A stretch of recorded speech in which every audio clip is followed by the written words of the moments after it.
21h30, madame, monsieur, bonsoir. Tout de suite les titres du journal. Le Premier ministre reçoit le directeur général du Fonds africain de garantie. Au menu de la rencontre, renforcer la coopération entre notre pays et cette institution. Le ministre de la Défense nationale supervise le démarrage des travaux de la 3e réunion annuelle ordinaire du Comité de défense et de sécurité des pays membres du groupe des 5 pays du Sahel. Au sud-est de la Turquie, 8 personnes tuées et plus d'une centaine de blessés dans une attaque à la voiture piégée dans le centre de Diyarbakır. Et nous ouvrons ce journal par l'audience accordée aujourd'hui par le Premier ministre M. Yahya El-Haddamine au directeur général du Fonds africain de garantie, M. Félix Bikpo, actuellement en visite en Mauritanie. Au cours de l'entrevue, il a été question de la coopération entre la Mauritanie et le Fonds, notamment dans le domaine financier. L'audience s'est déroulée en présence du gouverneur de la Banque centrale, M. Abdelaziz Ould-Daï, et du directeur de cabinet du Premier ministre, M. Mohamed Ould-Jibril, ainsi que le conseiller économique du Premier ministre, M. El-Hassan Ould-Zain. Et à sa sortie d'audience, M. Félix Bikpo, directeur général du Fonds africain de garantie, a fait la déclaration suivante que je vous propose d'écouter. Merci au Premier ministre pour l'honneur qu'il nous a fait de nous recevoir. Nous sommes venus porter nouvelle au gouvernement mauritanien. La nouvelle est de voir comment est-ce qu'on peut renforcer l'émergence d'un secteur privé fort en Mauritanie, et le secteur privé étant le moteur de la croissance. Quelles sont les conditions qu'on peut mettre autour de cette émergence pour permettre à ce que le secteur privé, les petites et moyennes entreprises mauritaniennes soient le réel moteur de la croissance en Mauritanie.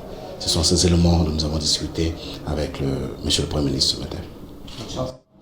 Le ministre de la Défense nationale, M. Diallo Mamadou Batia, a supervisé aujourd'hui la cérémonie d'ouverture des travaux de la 3e réunion annuelle ordinaire du Comité de défense et de sécurité des pays membres du groupe des 5 pays du Sahel. Le ministre de la Défense nationale était en compagnie du ministre de l'Intérieur et de la décentralisation, M. Ahmed Abdallah, et du chef d'état-major général des armées, le général de division Mohamed El-Cheikh Mohamed Ahmed. Participent à cette réunion les chefs d'état-major des armées et de sécurité des pays membres du G5 Sahel, qui comprend notre pays, le Burkina Faso, le Mali, le Tchad et le Niger. Une délégation de l'état-major des forces armées françaises et une autre de la force Barkhane prennent part à la rencontre. Cette réunion annuelle vise à redynamiser les mécanismes de coopération existants entre les pays du G5 Sahel et leurs partenaires dans les domaines de la lutte contre le terrorisme et le crime organisé et de l'adaptation de l'action du groupe aux exigences de l'époque et des développements successifs en la matière. L'ouverture de la réunion s'est déroulée en présence du directeur général de la Sûreté nationale, le général de division Mohamed Ould-Meguet, et des attachés militaires aux ambassades des pays membres du G5 Sahel en Mauritanie. Le groupe des 5 pays du Sahel, ou G5 Sahel, a été fondé il y a 3 ans à l'initiative de la Mauritanie. Il vise la coordination entre les États membres pour relever les défis de sécurité dans la zone du Sahel et lutter contre le terrorisme en alliant sécurité et développement. Plus de détails avec Melika Narli. La vaste zone de la région du Sahel fait face à de multiples défis. Le terrorisme, le trafic transfrontalier, le crime organisé, ce qui a amené les pays de la zone à s'organiser et à unir leurs forces pour faire face à ces multiples dangers. C'est ainsi que les pays du Sahel se sont unis dans un ensemble qui comprend, outre notre pays, le Mali, le Burkina Faso, le Tchad et le Niger. C'est en 2013 à N'Djamena, lors de la conférence des présidents, qu'a été instituée cette organisation. La dynamique instaurée depuis cette date a permis à la coopération existante entre les pays de porter ses fruits en assurant une meilleure défense en matière de sécurité, de lutte contre le terrorisme et le crime organisé et l'adaptation aux exigences de l'heure. Dans ce cadre, la Mauritanie a joué un rôle de premier plan, que ce soit au niveau régional et international. Dans le cadre de cette coopération entre les pays, la Mauritanie a ratifié la convention revisée du G5 Sahel, qui œuvre à instaurer une coopération renforcée, non seulement dans le cadre de la lutte contre le terrorisme et le crime organisé, mais à œuvrer pour mettre ensemble les mécanismes d'un développement durable périn, lutter contre la désertification et les conséquences du changement climatique. La Mauritanie a marqué de son sceau cet espace de coopération, de fraternité, de compréhension, permettant aux pays de la région d'œuvrer ensemble à un avenir meilleur pour la région et ses populations. Discuter des priorités de l'action sanitaire au cours des 4 prochaines années et proposer les mesures nécessaires pour renforcer les performances du système sanitaire, tel est l'objectif de l'atelier de validation des orientations stratégiques de la deuxième phase du plan national de développement sanitaire qui a été lancé aujourd'hui à Nouakchott. Salim Majbour Salem nous en dit plus. La rencontre profite au personnel et responsables des différents services et directions du ministère de la Santé.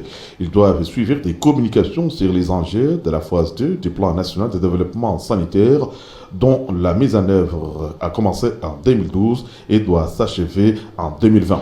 La présente réunion vise justement à valider les orientations stratégiques de la phase 2 du plan national de développement, des orientations de nature à permettre l'atteinte des objectifs fixés pour un développement durable en matière de santé. Des objectifs pour un développement durable dont la pertinence a été mise en évidence par le secrétaire général du ministère de la Santé, M. Ahmed Woulidier, qui dira notamment que la tenue d'une telle rencontre sincère dans le cadre des actions poursuivies par le gouvernement mauritanien pour l'amélioration des conditions de vie des populations. Et cela passe par un système de santé performant qui détermine les priorités pour mieux aboutir aux résultats escomptés. Une approche soutenue par les partenaires au développement à l'image de l'Organisation mondiale de la santé. Nous nous retrouvons aujourd'hui pour discuter des orientations stratégiques qui fixeront le cadre dans lequel sera mise en œuvre la deuxième phase de ce même PNDS. Ces orientations, comme vous le savez, ont été élaborées sur la base des conclusions de l'évaluation qui a été en même temps une occasion pour faire une analyse objective de la situation sanitaire du pays sur la base de nouvelles orientations stratégiques mondiales auxquelles la Mauritanie a adhéré. Pour rappel, la réunion se tient à l'initiative de la Direction de coopération, programmation et de l'information sanitaire relevant du ministère de la Santé. Direction Bir Mougraïn où le Wali du Tirs Zemour a effectué une visite sur les lieux des dégâts consécutifs aux pluies qui ont frappé cette Muqata'a, qui ont atteint 185 mm. Cette visite vise l'évaluation des dégâts et la prise de mesures concrètes pour venir en aide aux populations sinistrées. Bourkabé là-bas. 85 mm, voilà la quantité de pluie enregistrée la semaine dernière à Bir Mougraïn. Forcément, cela laisse des traces. Sur les lieux, le Wali du Tirs Zemour, M. Issel Moulsidi, a été édifié sur l'ampleur des dégâts. Ainsi, il a visité les quartiers sinistrés où des maisons en banco se sont écroulées. Il n'y a pas que ça. Les fortes pluies ont également entraîné la mort de certains animaux. À la fin de la visite, le Wali a tenu une réunion avec les représentants des quartiers sinistrés.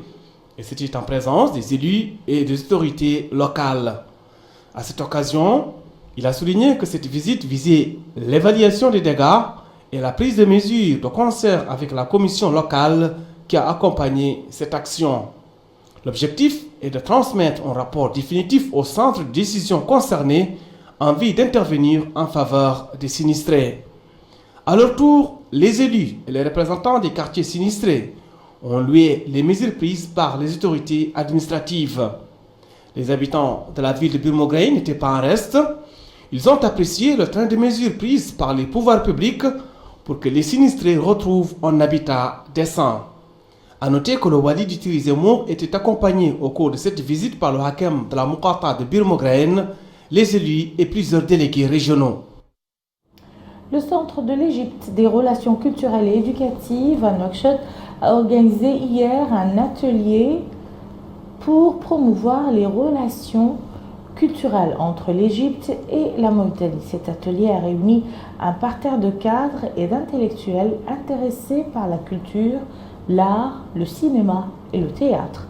La manifestation a été marquée par un discours prononcé par l'ambassadeur de la République arabe d'Égypte en Mauritanie, son Excellence M. Majid Nafa Mousleh, qui a passé en revue les relations séculaires qui existe entre la Mauritanie et la République arabe d'Égypte. Et nous refermons ce journal par l'actualité internationale en bref et en images avec Abdul Adamaba. Les forces irakiennes continuent leur avancée dans les rues et quartiers de Mossoul. Ainsi, à l'est de cette ville, l'armée irakienne s'est heurtée à une forte résistance de la part des combattants de Daesh. Selon un responsable militaire, les forces d'élite du contre-terrorisme progressent dans Al-Karama, essuyant des tirs nourris des djihadistes. Ces derniers ont mis en place des barrières et posé des bombes dans les rues pour ralentir leur avancée. Une puissante explosion s'est déroulée au sud-est de la Turquie à Diyarbakir. Elle a fait au moins 8 morts et plus de 100 blessés, selon un bilan provisoire. L'attaque a été imputée par le Premier ministre aux séparatistes du Parti des travailleurs du Kurdistan PKK. Cette explosion intervient quelques heures après le placement en garde à vue de 2 coprésidents du principal parti pro-kurde du pays. Environ 3800 migrants ont été évacués par les autorités françaises. Installés précédemment au niveau de la jungle de Calais, puis au niveau des trottoirs de Paris, ils ont été transférés vers des centres d'hébergement ou gymnases de la capitale. Déjà plusieurs fois évacué, le campement installé s'était reconstitué rapidement au cours des dernières semaines sur plusieurs centaines de mètres d'un quartier populaire et multiethnique de la capitale. Et voilà qui met fin à ce journal. Tout de suite, le rappel des titres. Le Premier ministre reçoit le directeur général du Fonds africain de garantie. Au menu de la rencontre, renforcer la coopération entre notre pays et cette institution. Le ministre de la Défense nationale supervise le démarrage des travaux de la 3e réunion annuelle ordinaire du Comité de défense et de sécurité des pays membres du G5 Sahel. Au sud-est de la Turquie, 8 personnes tuées et plus d'une centaine de blessés dans une attaque à la voiture piégée dans le centre de Diyarbakir. Merci madame, monsieur de nous avoir suivis. Passez un excellent week-end et à très bientôt, Inch'Allah.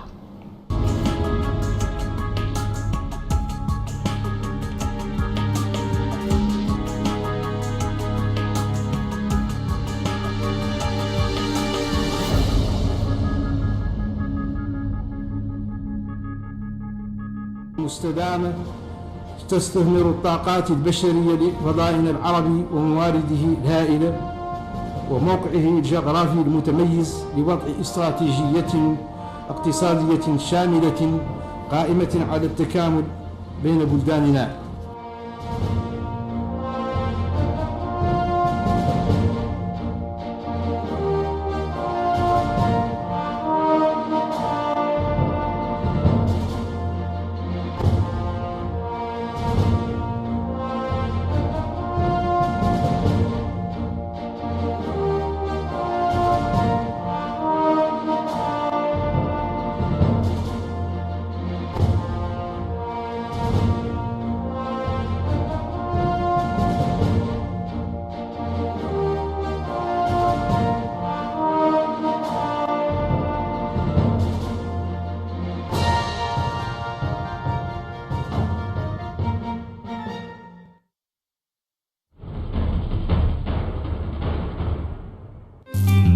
Les forfaits GratiPlus, la meilleure solution pour toutes vos communications. Étoile 1 pour toutes vos communications nationales, c'est l'offre la plus généreuse en Mauritanie. Profitez jusqu'à 6 heures d'appel vers tous les opérateurs avec 200 mégas et 200 SMS. Les forfaits GratiPlus Étoile 1 sont disponibles avec les recharges El Jawal 100, 200, 300, 500, 1000, 2000 et 3000 gigas. Mauritel, un monde nouveau vous appartient. Les forfaits GratiPlus, la meilleure solution pour toutes vos communications. Étoile 2 pour vous connecter à Internet avec la meilleure couverture 3G de Mauritanie. Profitez jusqu'à 20 gigas de données valables 3 mois. Les forfaits GratiPlus Étoile 2 sont disponibles avec toutes les recharges El Jawal. 1 giga égale 1 méga. Rechargez de 100 à 20 000 gigas et vous obtenez l'équivalent en mégas. Moritel, un monde nouveau vous appartient. Les forfaits GratiPlus, la meilleure solution pour toutes vos communications. Étoile 4 pour les appels à l'étranger au tarif le moins cher. Rechargez une carte El Jawwal de 100 à 3000 ouguiyas et profitez jusqu'à 90 minutes d'appel vers l'étranger durant un mois. Les forfaits GratiPlus Étoile 4 sont disponibles avec les recharges 100, 200, 300, 500, 1000, 2000 et 3000 ouguiyas. Moritel, un monde nouveau vous appartient. En novembre, avec les bouquets Canal+, un petit conseil, soyez prêts. Le cinéma est galactique et les séries 5 étoiles. Le sport s'affiche plus spectaculaire que jamais. Faut que je passe un message. Son Altesse, la princesse d'Avalor est arrivée. Doucement, tu m'arraches les plumes. Soyez prêts pour une démonstration.